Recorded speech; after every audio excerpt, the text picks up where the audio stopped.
اور وہ درد کو بھی انجیکشن کے ذریعے روک دیتا ہے. اس کے بعد سیزر کا بہانہ بنا کر لوگوں سے 50,000 40,000 روپے 60,000 1 لاکھ روپیہ لوگوں کو کھینچتا ہے, چاہے وہ غریب ہو چاہے امیر ہو, سب سے پیسہ وصولتا ہے.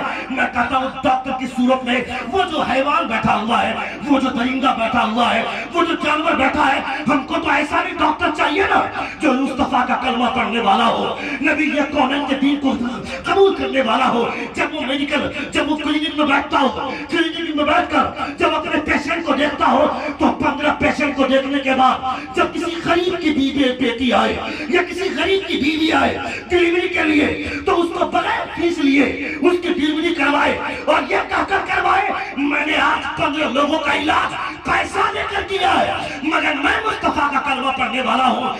آج ایک غریب کا علاج خدمت خلق سمجھ کر کروں گا, مصطفیٰ کی شریعت کے قانون پر عمل کرتے ہوئے کروں گا.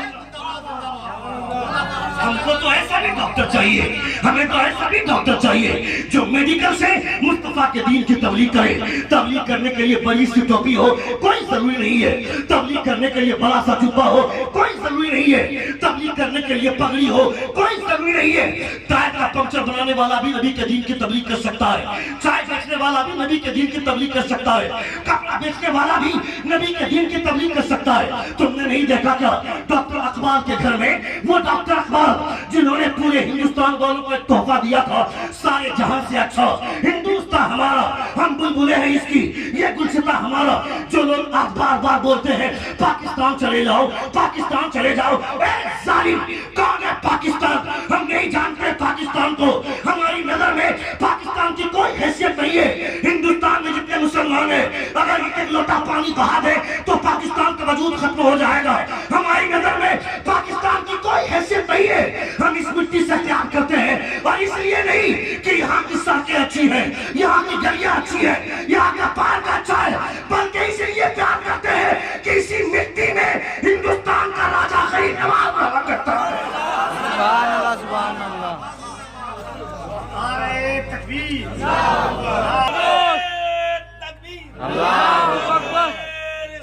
یا رسول اللہ کے اعلیٰ حضرت زندہ باد, اہل سنت زندہ باد, خواجہ کا ہندوستان زندہ باد.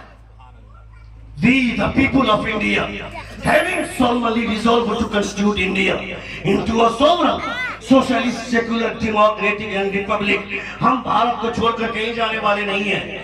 تم اپنا علاج کراؤ. اگر بھارت کو چھوڑ کر جانا ہوتا تو بہت پہلے سے نکل گئے ہوتے. ہم نے بھارت کو خون دے کر کے اس بھارت کو آزاد کروایا ہے. اتنا آسان ہے کیا؟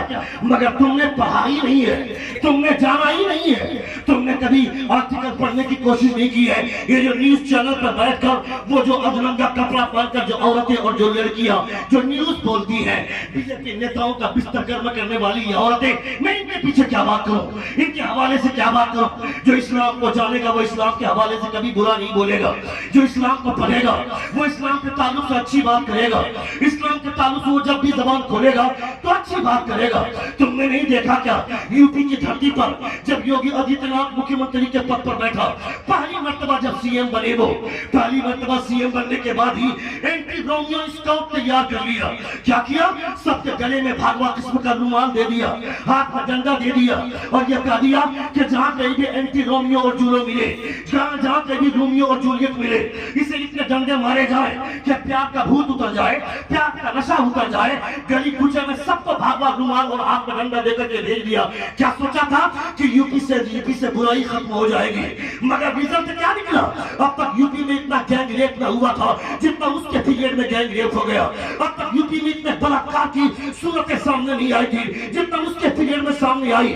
ہاتھ رس کا کنگ تمہارے سامنے, اناؤ کا کام تمہارے سامنے. یہاں تک کہ اس کی گرمی اتنی پھیلی کہ کشمیر کے کاٹھوا علاقے میں ایک 8 سالہ بچی کے ساتھ مندر میں لے جا کر 8 لوگوں نے گینگ ریپ کیا.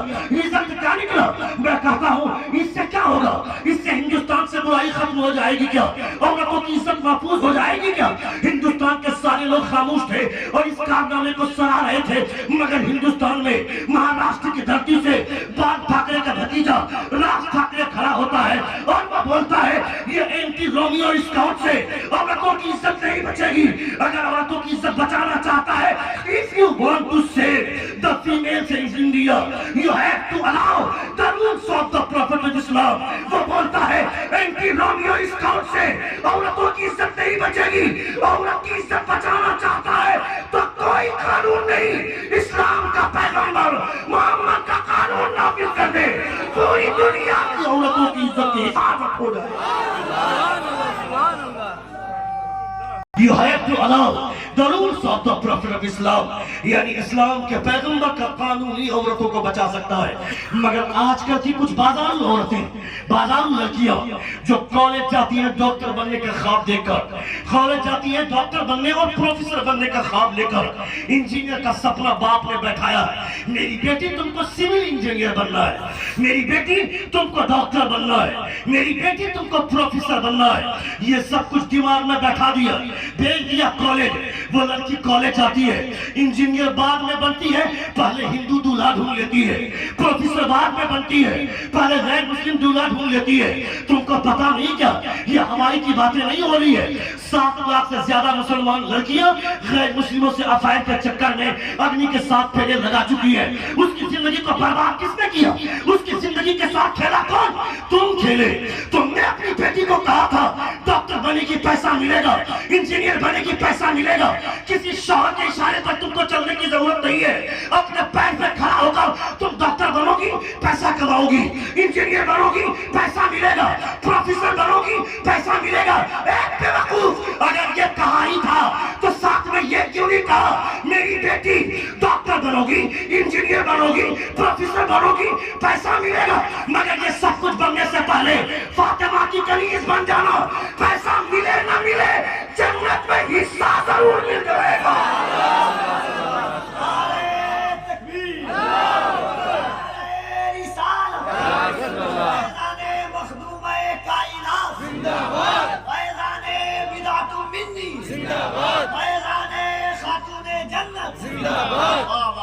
سن رہے ہیں آپ؟ سن رہے ہیں؟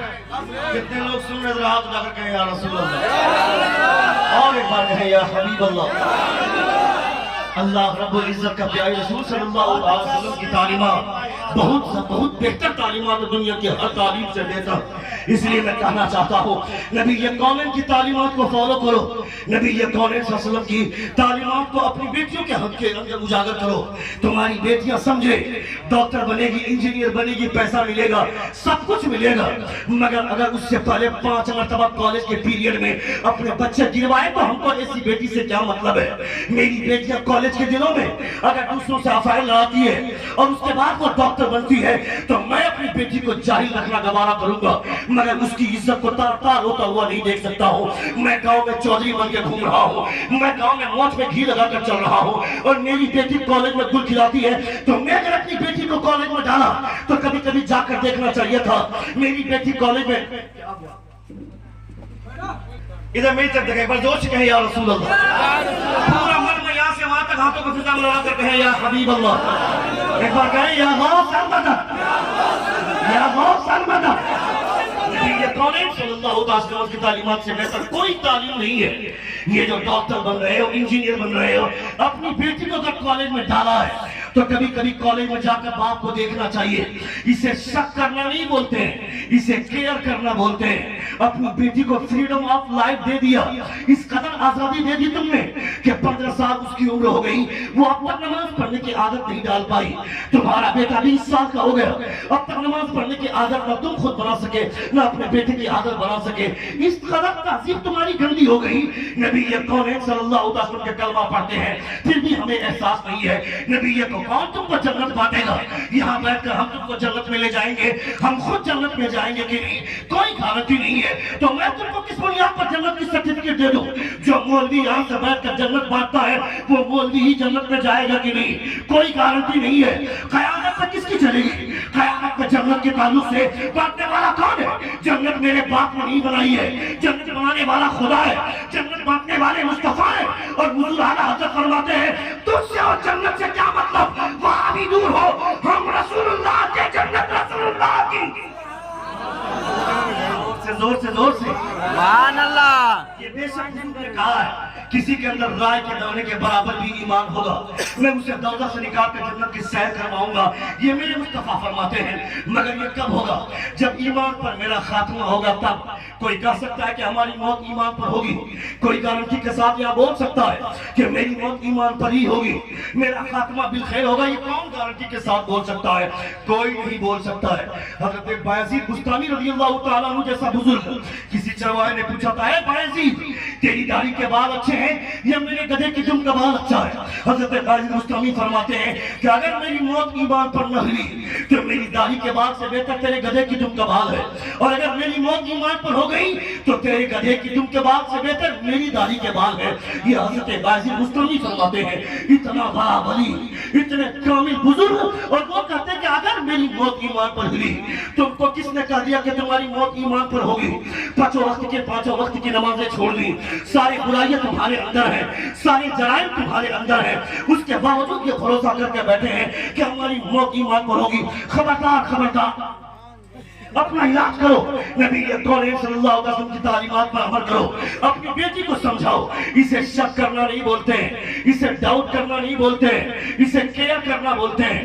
کبھی اچانک کالج چلے جانا, کالج میں جا کر دیکھنا میری بیٹی پڑھائی کر رہی ہے یا کسی گنیش کے ساتھ, کسی تیواری کے ساتھ, یا کسی گپتا کے ساتھ, یا کسی نارائن کے ساتھ وہ باہوں میں باہیں ڈال کر کینٹین کا مزہ لے رہی ہے. اس کا جائزہ اس کا باپ لے گا, اس کی تحقیق تم کرو گے, کوئی دوسرا نہیں آئے گا. اس لیے کہ تہذیب خراب ہو رہی ہے, علاقہ خراب ہو رہا ہے. چونکہ کالج میں سے سمجھایا جاتا ہے everything fair in love and war, پیار اور جنگ میں ہر چیز جائز ہے, یہ وہاں سمجھایا جاتا ہے. اے بے وقوف, وہ دنیا کا سب سے بڑا دیوس ہوگا جس نے یہ کہا کہ پیار اور جنگ میں ہر چیز جائز ہے. اسلام کی وہ تاریخ رہی ہے جس میں پیار کا بھی ایک دائرہ ہوتا ہے, جنگ کا بھی ایک دائرہ ہوتا ہے. نبی نے جنگ سے پہلے دائرہ کھینچا, خبردار کوئی عورت پر ہاتھ نہ اٹھائے, کسی بچے پر ہاتھ نہ اٹھائے, کسی کے ہاتھ کو نہتے دیکھو, تلوار نہ ہو اس کے اندر اگر کسی طرح کا ہتھیار اس کے پاس نہیں ہے اس پر حملہ کرنے کی ضرورت نہیں ہے. یہ اسلام کا پیغمبر کہتا ہے. وہ جو اسرائیل آج مظلوم مسلمانوں پر, فلسطینیوں پر, غزہ کے مسلمانوں پر, بچوں پر, عورتوں پر جو حملہ کر رہا ہے, اس کے باوجود ہندوستان کے کچھ غدار لوگ اسرائیل کے ساتھ کھڑے ہیں. میں دھوکتا ہوں, خبردار تم سے اچھا تو وہ بالی ووڈ کا اسٹار, بالی ووڈ کا وہ لیکھک ہے مہیش بھٹ جو یہ بولتا ہے. اسلام کے پیغمبر کے ایک بات جو میرے دل کو سب سے زیادہ ٹچ کرتی ہے وہ یہ بات ہے, انصر اخاک ظالما او کان مظلوما. اپنے ظالم بھائی کی مدد کرو, اپنے مظلوم بھائی کی مدد کرو. اگر کوئی ظالم ہے تو اس کی تلوار روک کر مدد کرو, کوئی مظلوم ہے تو اس کے اوپر ہونے والے وار کو روک کر اس کی مدد کرو.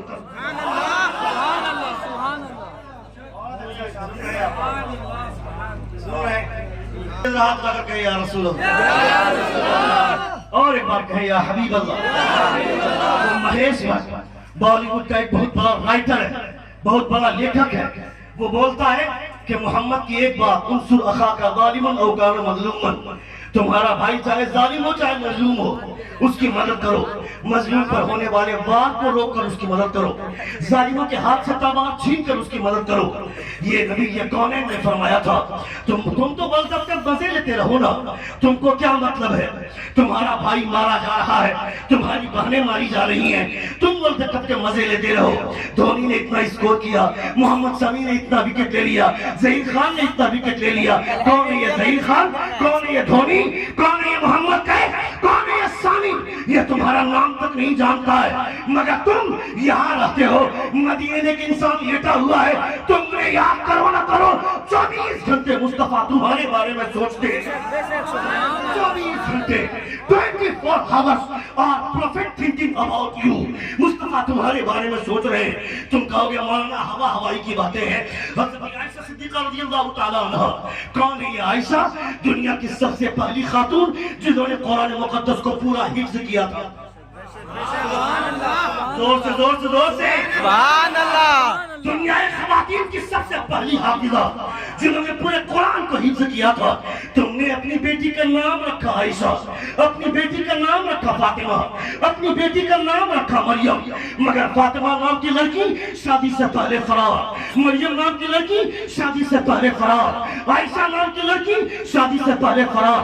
کیوں نہیں بھاگے گی؟ عائشہ نام رکھ دیا مگر عائشہ کی کہانی نہیں بتائی. فاطمہ نام رکھ دیا, فاطمہ کا کیریکٹر نہیں بتایا. تم نے مریم نام رکھ دیا مگر مریم کی کہانی نہیں بتائی. یہی وجہ ہے کہ تمہاری بیٹیاں 1 مہینے کے روزہ رکھنے کے بعد بازار جا کر ڈرامہ کرتی ہے, بولتی ہے مجھے کرینہ کا پلازو چاہیے, کیٹرینا کا شرارہ چاہیے. اس پہ مطلب لڑکی کو یہ کرنا چاہیے تھا, میرے ابو جان میں نے 1 مہینے کا روزہ رکھا ہے, اس روزے کی نیکیاں میں برباد نہیں کرنا چاہتی ہوں. میرے حضور نے فرمایا تھا دنیا کی سب سے اچھی جگہ مسجد ہے اور دنیا کی سب سے بری جگہ بازار ہے. جب دنیا کی سب سے اچھی جگہ مسجد, جب وہاں ہمیں جانے کی اجازت نہیں ہے تو دنیا کی سب سے بری جگہ بازار, وہاں کس منہ سے جاؤں گی؟ اس لیے وہاں جا کر نیکیاں برباد نہیں کرنا چاہتی. مجھے کوئی کرینہ کا پلازو نہیں, مجھے کسی کیٹرینا کا شرارہ نہیں, مجھے وہ لباس لا دیجئے جو لباس نبی کی بیٹی فاطمہ پہنا کرتی تھی.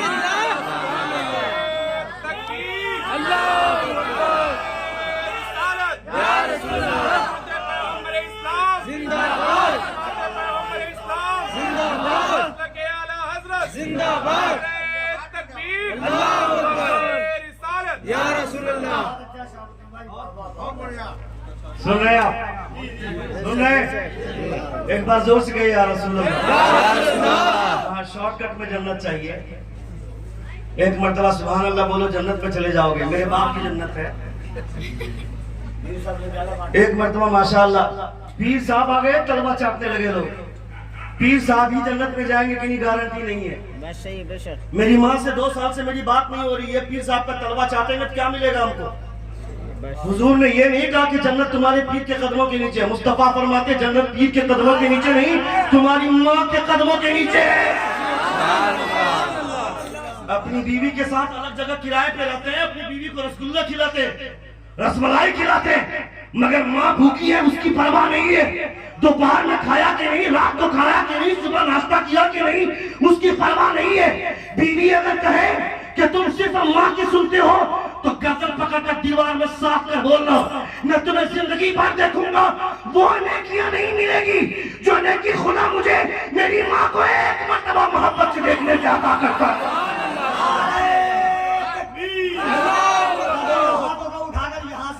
جلسوں میں کبھی کبھی ایسی تقریر ہو رہی ہے جو ابھی ابھی علامہ شاہ الدین کی ہو رہی ہے. دونوں ہاتھوں کو اٹھائیں, نعرہ تکبیر, عظمت اسلام زندہ باد, پیغمبر اسلام زندہ باد, شوکت اسلام زندہ باد, شریعت محمدی زندہ باد, دین مصطفی زندہ باد. نعرہ تکبیر, نعرہ رسالت. اللہ رب العزت نے ہمیں جو ذوق دیا ہے اس ذوق کا استعمال کرنا چاہیے. ہم کو بھی جب سے دوپٹہ ہوا دوپٹے کی ہوا لگ گئی.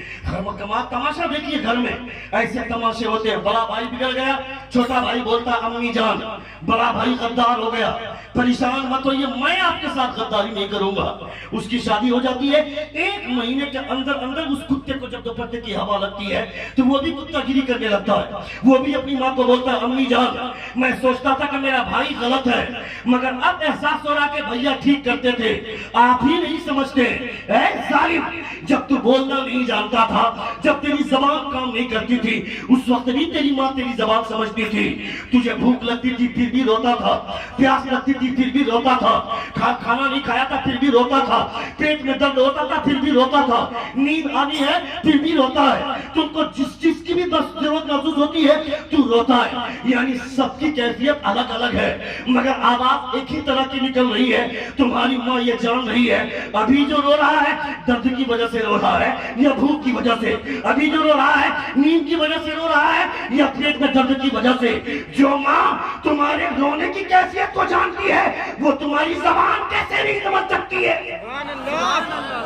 مگر یہ تم نہیں, یہ تمہارے اندر کا شیطان بولتا ہے جو دوپٹے کی ہوا لگ جانے کے بعد جو الگ روم لینا چاہتا ہے. خبردار خبردار, بیوی دنیا کی سب سے مطلبی عورت ہوتی ہے، یاد رکھنا، مگر ایک ماں ہوتی ہے جو کبھی مطلب نہیں جتاتی ہے.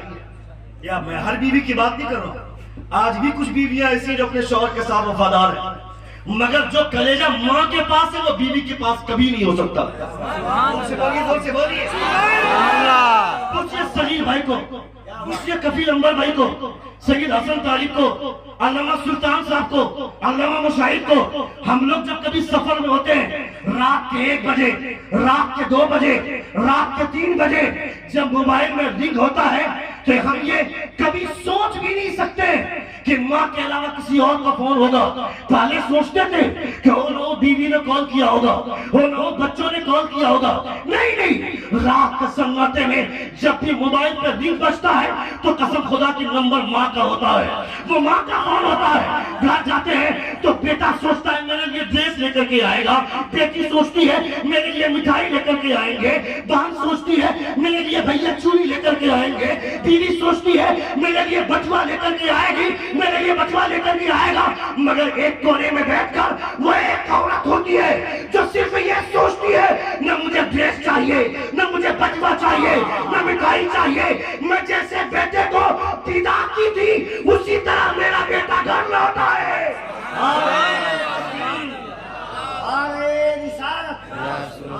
یہ سسٹم، یہ احساس، یہ کلیجہ صرف ماں کے پاس ہوتا ہے. اس لیے ماں کے ساتھ صحیح برتاؤ کیجئے. اپنے ماں کے ساتھ روٹھنے والا معاملہ جو 4 سال 5 سال تک بات نہیں ہوتی ہے، قسم خدا کی کوئی کام نہیں دے گا. اپنی ماں کو راضی کرنے کی کوشش کریں. نبی کونین کی بارگاہ میں خاتون آئی، مصطفیٰ نے چادر بچھا دی. وہ خاتون آئی، تھوڑی دیر مصطفیٰ سے بات کی، اس کے بعد وہ خاتون واپس چلی گئی. صحابہ نے پوچھا وہ کون ہے؟ نبی کونین فرماتے ہیں وہ مجھے دودھ پلانے والی ماں ہے. زور سے بولیے. چادر بچھائی، چادر، ہاں ایک بار زور سے کہے یا رسول اللہ. حضور نے چادر بچھائی، چادر، حضور کی چادر. اس چادر کو آپ سمجھتے کیا ہے؟ نبی کونین حضرت سعد ابن معاذ کی نماز جنازہ پڑھا کر لوٹ رہے.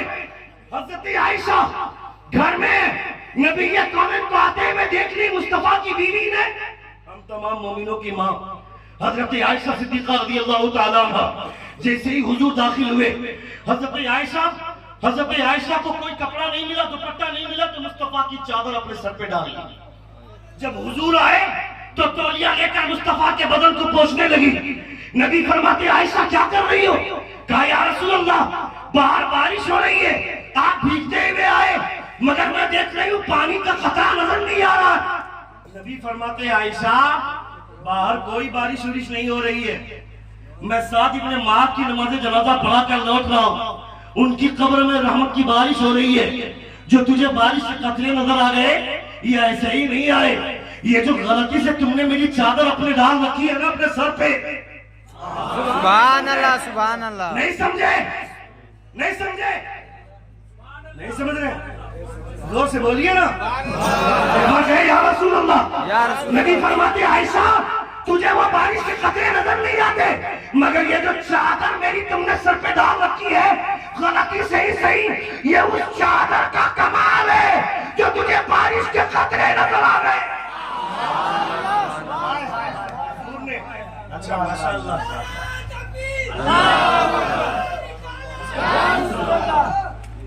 اس کی تعویذ بناؤں گا پکا. روپیہ نہیں آیا تھا، 50 روپے کی تعویذ آپ بنا لیجیے گا، 100 روپے کی تعویذ میرے لیے. تقریر میں بھی انعام ملتا ہے یہاں پہ کیا حضرت؟ بہت تقریر بہت لاجواب ہو رہی ہے. ماشاءاللہ ماشاءاللہ. 1 گھنٹہ اور بولیے آپ، بہت اچھا پیغام. ایک بار زور سے کہیں یا رسول اللہ. میں ابھی آتے آتے وہاں مشاہد صاحب کو کہا رہا تھا کہ جو جتنے پورے سیزن میں جتنے ہم لوگ جلسہ پڑھے، جلسے کے دعوت دینے والے کو جتنا بااخلاق میں نے آج پایا اب تک نہیں پایا. زور سے بولیے سبحان اللہ. میں بول رہا ہوں جتنا اچھا سامعین مجھ کو آج ملا اب تک نہیں ملا تھا. کوئی ضروری نہیں کہ بہت زیادہ ہنگامہ ہو، طبیعت سے بیٹھ کر لوگ حضور کے پیغامات کو سنیں، یہی جلسے کا مقصد ہوتا ہے. جلسے کے کرانے کے پیچھے راز ہی یہی ہے. حضور اعلیٰ حضرت کے والد گرامی علامہ نقی علیہ الرحمٰن نے تفسیر عالم نشرہ کے شروع میں لکھا ہے کہ جہاں کا مولوی صرف خدا کی جنت کی بات کرتا ہو خدا کی رحمت کی بات کرتا ہو، خدا کا عذاب کیا ہے، خدا کا خوف کیا ہے یہ نہیں بتاتا ہو تو لوگوں کو بہکانے کے لیے شیطان کی ضرورت نہیں ہے، وہ مولوی ہی کافی ہے لوگوں کو بہکانے کے لیے۔ یعنی تم کو ہم لوگوں نے برباد کیا، تم لوگوں کو اتنے شارٹ کٹ میں جنت پہنچانا شروع کیا ہم لوگوں نے، تم لوگوں نے نمازیں چھوڑ دی۔ ربیع الاول میں اپنے گھر میں 50 جھنڈے لگائیں گے، سوچیں گے کہ اس جھنڈے کی وجہ سے جنت میں چلے جائیں گے، نمازیں چھوڑ دی جھنڈے کے پیچھے، جھنڈا نہیں لگائے، لگا لیا خوشی کی بات ہے حضور کی آمد کا جشن ہے، مگر نہیں لگائے ہو اور نمازیں پڑھ رہے ہو، حضور سے محبت کر رہے ہو، نبی کا میلاد میں بیٹھ کر نبی کا ذکر کر رہے ہو، تمہارے لیے اتنا کافی ہے، مگر جھنڈا لگا کر نمازیں چھوڑ دینا عقل مندی نہیں ہے۔ اگر کوئی جلوس میں جا رہا ہے، جلوس میں جاتے ہوئے آدمی ساری نمازیں چھوڑ دے، یہ سراسر بے وقوفی ہے۔ جو نیاز کرتا ہے نماز سے دور ہے، جو نماز پڑھتا ہے نیاز سے دور ہے۔ کتنا اچھا ہوتا جلوس لے کر کے جا رہے ہیں، جہاں نماز کا ٹائم ہو جاتا جلوس روک کر پہلے نماز ادا کرتے، خدا بھی خوش ہوتا اور مصطفیٰ کی روح بھی مسکرا اٹھتی۔